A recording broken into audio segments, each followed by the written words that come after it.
Entonces él se levantó y fue a Sarepta. Y cuando llegó a la puerta de la ciudad, aquí una mujer viuda que estaba allí recogiendo leña. Y él la llamó y le dijo: te ruego que me traigas un poco de agua en un vaso para que beba. Imagínense al profeta Elías. Dios me dice: le he dicho a una viuda allá en Sarepta, lejos, allá por San Diego, que te va a cuidar y te va a sustentar. Yo en el camino estaría pensando: Dios tiene una viuda ricachona para mí, que me va a pagar los mejores restaurantes, en el mejor hotel, la mejor casa, la mejor comida. ¡Wow! Y cuando llega, encuentra a una mujer viuda recogiendo leña. Y el profeta, viendo la situación de su ropa y cómo estaba, le dice: dame un poco de agua para beber. Va entrando en el contexto. Fíjese, sigamos leyendo. Así capítulo 17, el verso 12. En el 11. Y yendo ella para traérsela, él la volvió a llamar y le dijo: te ruego que me traigas también un bocado de pan en tu mano. Porque imagínense, el pobre profeta había caminado tanto, no había comido, no había visitado ningún restaurante, y de repente dice: dame también un pan, un bocado de pan, ni siquiera todo un pan, dame un bocado de pan en tu mano. Y ella respondió, fíjese lo que responde ella: vive Jehová tu Dios que no tengo pan cocido, solamente un puñado de harina tengo en la tinaja y un poco de aceite en una vasija. Y ahora recogía 2 leños para entrar y prepararlo para mí y para mi hijo, para que lo comamos y nos dejemos morir.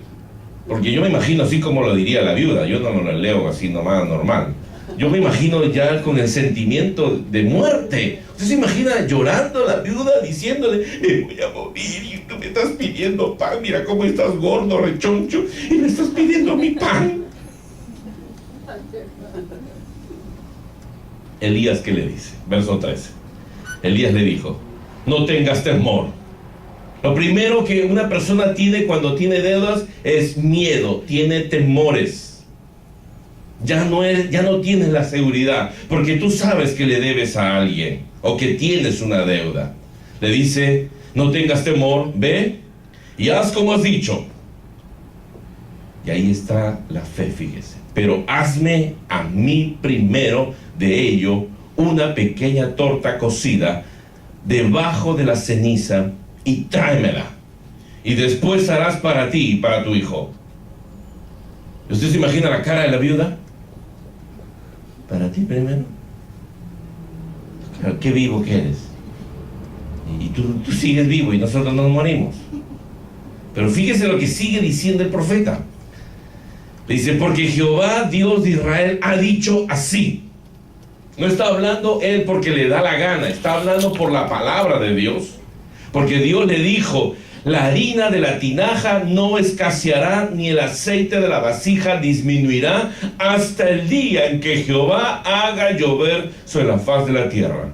Entonces ella fue e hizo como le dijo Elías, y comió él y ella y su casa. ¿Qué dice ahí? Muchos días. Muchos. Y cuando dice muchos es muchos días. Casi 3 años y medio, con ese poquito de harina y con ese poquito de aceite. 3 años y medio casi comió esa familia. Gloria a Dios. Y no se murió esa viuda.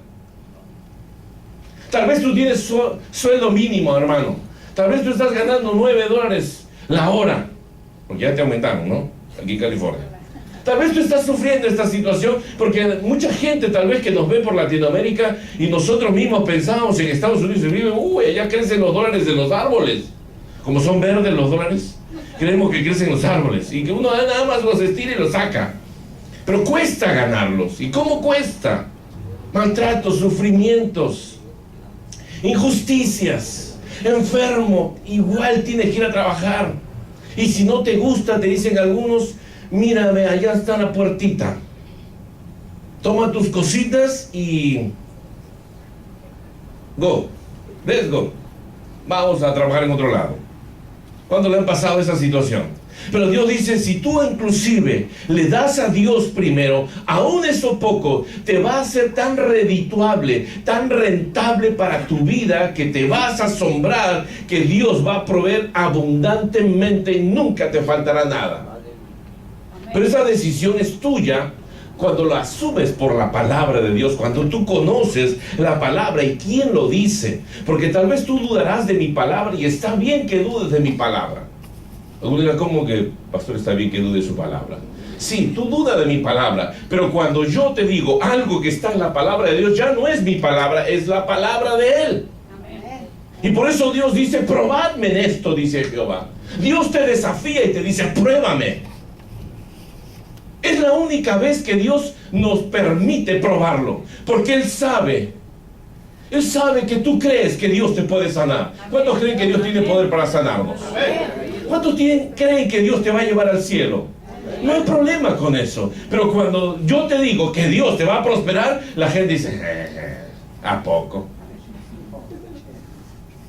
Chale.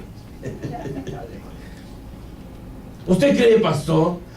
Yo le vengo pidiendo hace 10 años y mire cómo estoy. La pregunta sería entonces, ¿has desafiado a Dios? ¿Cuántos quieren desafiar a Dios? Porque Él dice, probadme. Él te dice, pruébame. Dame a mí primero, dame a mí mis diezmos, y yo abriré ventanas de los cielos para derramar sobre ti hasta que sobreabunde. Pero esa es decisión tuya. Y a veces nosotros decimos, a ver, voy a darle el 5%, porque estaba dando $20, voy a darle $100, a ver. Y no damos el diezmo. Y Dios no te bendice por eso. Y algunos creen que esto es solamente una cuestión que yo enseño, porque déjeme decirle lo que se dice en el mundo. Yo lo sé, hermano, tristemente. ¿Para qué vas a esa iglesia? Para que te saquen el dinero. Mira, los pastores se compran aviones, ojalá tuviera un avioncito, aunque sea de juguete. Mira los carrazos que tienen. Andan en Cadillac y mira el mío que tengo. Así que uno, cuando ve esa situación, yo sé lo que estoy diciendo, pero yo sé que soy próspero, porque cuánta gente tendrá a sus hijos en la iglesia de Dios sirviendo, cuántas familias, cuántos padres dirán, con la sabiduría que yo los he criado, y con mi esposa, con el amor y la dedicación, y decir, Señor, gracias porque están sanos y sirviéndote en la casa de Dios. Amén. Esa es una riqueza que mucha gente no puede tener, aunque tenga casa, aunque tenga carros, aunque tenga dinero. La prosperidad, por eso no la mires solamente con una cuestión económica. Pero si tu problema es económico, dice Dios, pruébame. Pruébame. ¿Cuántos los van a probar? Vamos a ir a otro pasaje. Yo quiero que usted vaya entendiendo, mientras va buscando Segunda de Reyes, fíjese, porque hemos visto al profeta Elías. Ahora quiero que veamos al profeta Eliseo. Segunda de Reyes, capítulo 4. Las viudas, hermano, en el tiempo bíblico eran las personas más indefensas de la economía popular de ese entonces en Israel. Las viudas era el sector más desvalido e indefenso, porque no tenían a un hombre que trabajara para ellos, ni mantuviera la familia, ni siquiera para darles seguridad, porque no había policías, no habían estos zorrillos que andan por acá, no habían esas patrullas, no había nada. Así que ¿quién cuidaba el hogar? Eran los hombres. Así que en ese tiempo, si una mujer estaba sola, podía entrar el vecino a la casa de la mujer, podía hasta abusar de ella, podía maltratarla, y no había quien la defienda. Y si tenía los hijitos pequeños, peor todavía. Segunda de Reyes, capítulo 4. Con ese contexto quiero que usted lea conmigo ese pasaje, desde el verso 1 hasta el versículo 7. Una mujer de las mujeres de los hijos de los profetas, o sea, una esposa de profeta, clamó a Eliseo, fíjese, clamó a Eliseo, diciendo, tu siervo mi marido ha muerto, y tú sabes que tu siervo era temeroso de Jehová, y ha venido el acreedor para tomarse 2 hijos míos por siervos. Y Eliseo le dijo, ¿qué te haré yo? Declárame qué tienes en tu casa. Y ella dijo, tu sierva ninguna cosa tiene, sino una vasija de aceite.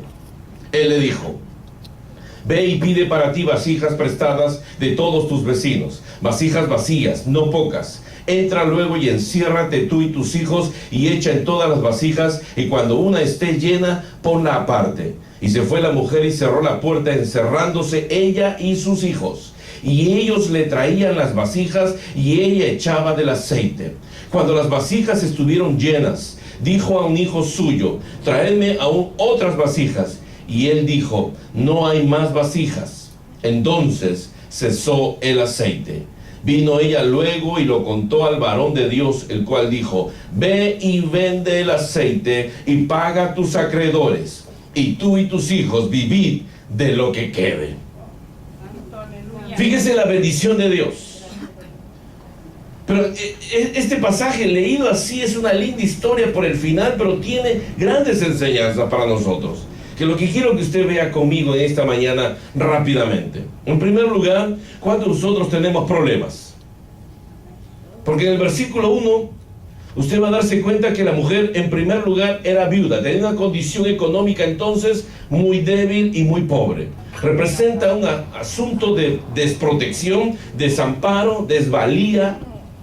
Ella no tenía a dónde acudir y está un poco cansada. En ese momento está estresada porque la responsabilidad de criar a sus hijos ante la sociedad, ante los acreedores. El problema de repente fue iniciado por un siervo como el hombre, como un sacerdote que no tenía mucho conocimiento de la administración y que había cometido algún error.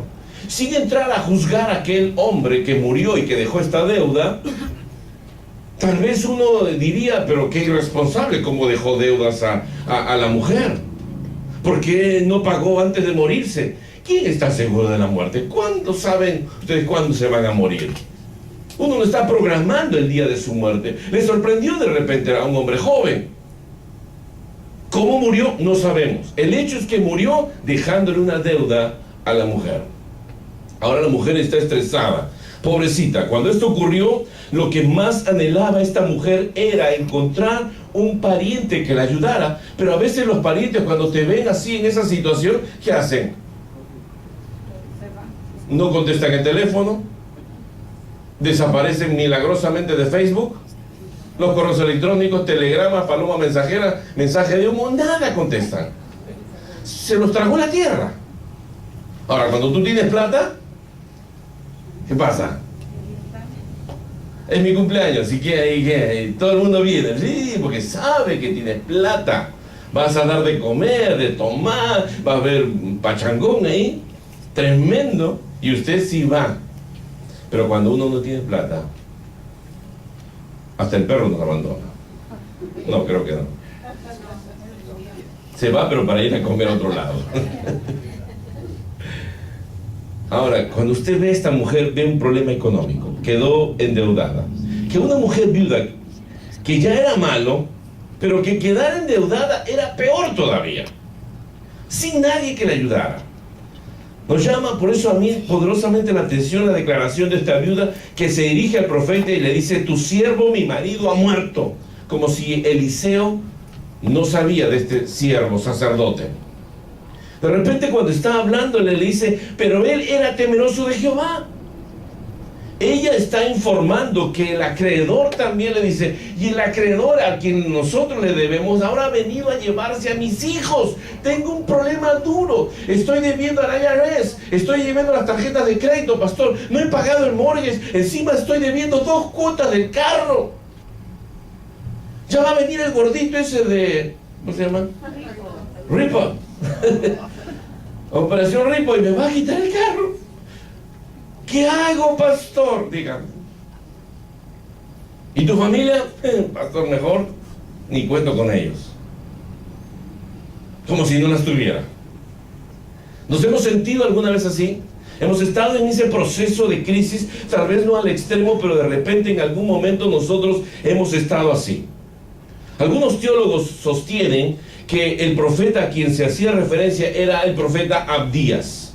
Por múltiples razones, yo creo que la caída de un negocio, una mala administración, una mala decisión, una operación económica sin meditación nos metió en problemas. ¿Cuántos alguna vez han estado en problemas? Solamente algunos que han estado en problemas económicos por una mala decisión. Usted no calculó, no midió bien el efecto y usted se lanzó, se metió a hacer un negocio, a comprar una casa, a comprar un carro, se metió a comprar oro y de repente lo engañaron. ¿Alguna vez le pasó eso?